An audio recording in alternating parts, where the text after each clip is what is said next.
Today's video is going to be section 9.1, vectors in two dimensions. And we're going to get right into working on some examples here.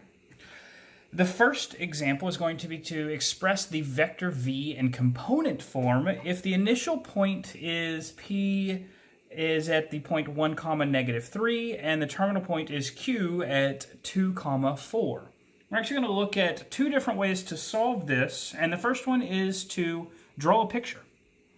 So we're going to draw down these points. We're going to draw this vector. So the point P is at 1, -3.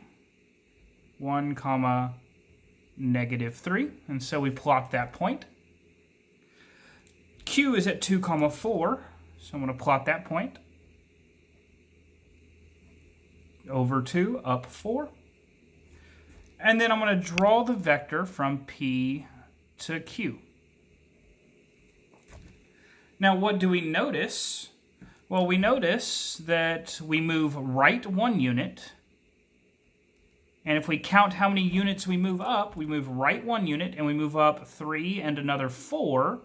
So V is the vector 1, 7. We move right 1 unit and up 7 units. This first component tells us how far we move left and right. If it's positive, it's to the right. If it's negative, it's to the left. The second component tells us how much we move up and down. Positive up, negative is down. There's an algebraic way to solve this problem as well, and that is V is equal to the vector Q1 minus P1 in the first component and Q2 minus P2 in the second component. Now, what is Q1 and Q2? That is the first component and second component of the point Q, and P1 and P2 are the first and second components of P. So this is Q1 is 2 minus P1, which is 1, comma, Q2 is 4 minus -3. And we, in fact, get 2 minus 1 is 1, 4 minus a -3, it means we add them, and that is 7. So we get exactly what we got in the picture. And really, as a reminder here, this is the ladder point, so the terminal point minus the initial point here. That's generally how you find a distance, and that's exactly what we're doing. We'll find the distance in each component from the point P to the point Q. And that's exactly what we did here in the picture as well, is we found the distance from the first component, from P to Q in the first component, and from P to Q in the second component. All right. So I want to move on and do example 2 here. And this is to find 3 times the vector u, and also u plus the vector v, and 3u minus 2v. When, and then we're given the u and the v. So u here will be 2, 1, v will be 3, -2. So the first thing I want to do is find 3u. This is just 3 times the vector u, which is 2, 1. To do this, we multiply component-wise. So that is 3 times 2 and 3 times 1. So we multiply 3 by both of the components here. So 3 times 2 is 6, and 3 times 1 is 3. So our vector 3u is just 6, 3. 6, 3. U plus v. Again, we add component-wise. So we have 2, 1 plus 3, -2. So this is 2 plus 3 in the first component and 1 plus a -2 in the second component. 2 plus 3 is 5. 1 plus -2 is -1. And we get the vector 5, -1. To end here, 3u minus 2v is equal to, we already calculated 3u in part A up here, the first thing we did. So that was 6, 3. Minus 2 times v, which is 3, -2. So we get 6 comma 3 minus 2 times 3 is 6. 2 times negative 2 is negative 4. 6 minus 6 is 0. 3 minus negative 4 is positive 7. Excuse me. It's positive 7. And that's it for that one. Number 3 here is to find the magnitude, right? These bars are like absolute value bars. That means magnitude. We're going to find the magnitude of u minus v when u is negative 1, 0, and v is 2, 5. The first thing we're going to do is we're actually going to solve this in 2 different ways. The first way we're going to do that is by drawing a picture again. So u is negative 1, 0. So let's draw that vector. And that is from the origin out to negative 1, 0. So we move left 1 unit and up and down 0 units. V is 2, 5. But to subtract V, what we do is we go in the opposite direction. So this goes, V would generally go to the right 2 units and up 5. But since we're subtracting it off, we want to go to the left 2 units and down 5, starting at the end of u. So we go left 2, down 5 from the end of u.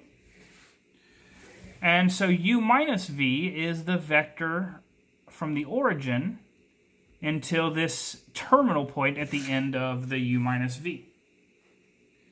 We want to find the magnitude of that u minus v. Well, let's notice that if we draw a right triangle here, what we have are the components of u minus v. Right? We go left 1, 2, 3 units, and we go down 1, 2, 3, 4, 5 units. So what is the magnitude? The magnitude means the length of this vector. It's the size of that vector, or the length of that vector. Well, how do we find the length of that vector? Well, we have a right triangle here, so that's just the Pythagorean theorem. So the magnitude of u minus v is really just the Pythagorean theorem, the length of this vector. So the Pythagorean theorem there is the square root of 3 squared plus 5 squared, which is the square root of 34, right? 3 squared is 9, 5 squared is 25, so we get the square root of 34. We can work this out algebraically as well. So the magnitude of u minus v is equal to the magnitude of, now let's write negative 1, 0 minus 2, 5, which is the magnitude of, let's see, negative 1 minus 2 is a negative 3. 0 minus 5 is a negative 5. So we want the magnitude of that. And our formula for that is just the distance formula, or the Pythagorean theorem, which is the square root of negative 3 squared plus negative 5 squared. Since it doesn't matter if it's negative or positive in there, we're squaring these all the time. So this is in fact the same as the calculation that we just did above. So this is equal to square root of 34, which again is exactly what we got above. I have 2 more examples that we want to run through from this section. So we'll do that now. The first one is to find the horizontal and vertical components of v when the magnitude of v is 5 and the angle is 225 degrees. To solve this, again, I want to draw a picture to help us see what is going on. The angle 225 degrees points this direction. Right? We have 180 is this direction. And then we add 45 more to that. So this angle here, theta, that reference angle, is 45 degrees. And the magnitude of v is 5, so that means the hypotenuse here on this triangle that we just drew is 5. And we want to know what the components of this vector are. So what is the horizontal distance and what is the vertical distance here? Well, cosine of 225 degrees, our reference angle is 45 degrees. So this is the adjacent over 5. And this needs to be equal to, right, cosine of 225, if we write out what's going on in this triangle over here, we have the adjacent side over 5. But we know what cosine of 225 degrees is, and that is negative root 2 over 2. Right, so our reference angle is 45. Cosine of 45 is root 2 over 2. But 225 puts us in quadrant 3, so that cosine is negative. So we get negative root 2 over 2 here. And this is the adjacent over hypotenuse. Cosine is always adjacent over hypotenuse. In our triangle, that is this, what we're looking for, over 5. So we can set these things equal to each other, and we see that the adjacent side here is equal to negative 5 square roots of 2 over 2. So we can write that out. Similarly, we have sine of 225 degrees is the opposite over the hypotenuse, which is 5. And sine, again, 225, the reference angle is 45 degrees. That is, sine of 45 is root 2 over 2. Because we're in the quadrant 3, this is actually, sine is negative. So again, we get opposite over 5 is equal to negative root 2 over 2. This tells us that the opposite side is also negative 5 root 2 over 2 when we multiply both sides by 5. So this tells us that our horizontal and vertical components of V are, the horizontal is negative 5 root 2 over 2, and the vertical is also negative 5 root 2 over 2. Horizontal component being the first component, vertical component being the second. Right? Cosine gives us horizontal values, so our first component, or our x values. Sine is our vertical component, or our y values. And so we use those to calculate these two components. Our last question here is find the magnitude and direction of the vector v equal to negative 6, 8. So again, we may draw the picture here. So we go negative 6, and we go up 8, and we want to find this angle here. So this is negative 6, this is 8. First off, we want to find the magnitude of v.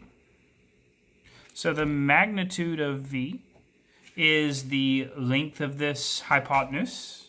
So that is the square root of negative 6 squared plus 8 squared,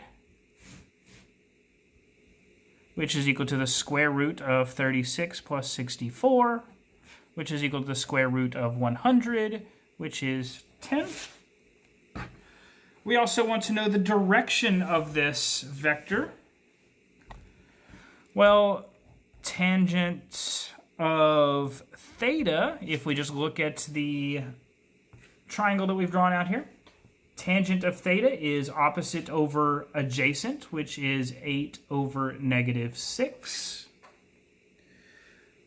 Or, excuse me, I should not write negative here. We could do that, but for this particular angle, the one that I've drawn here, we don't need that negative on this part. It's just 8 over 6.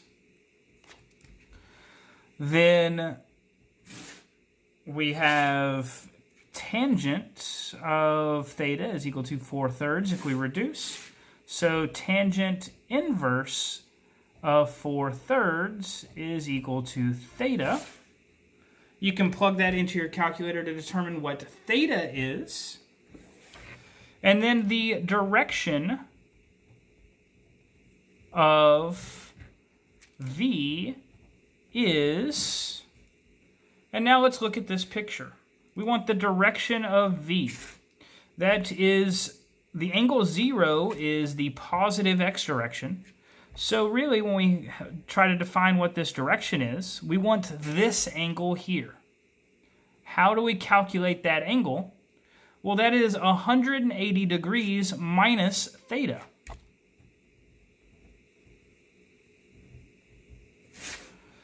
So once we find theta here with tangent inverse of 4/3, then we take 180 minus theta and we get the direction of V. I haven't calculated tangent inverse of 4/3 here, but you would go ahead and do that if this was a homework problem. And then take 180 minus whatever you got at this point, and that will tell us what direction V is going in. And that's it for any examples that I want to cover for section 9.1.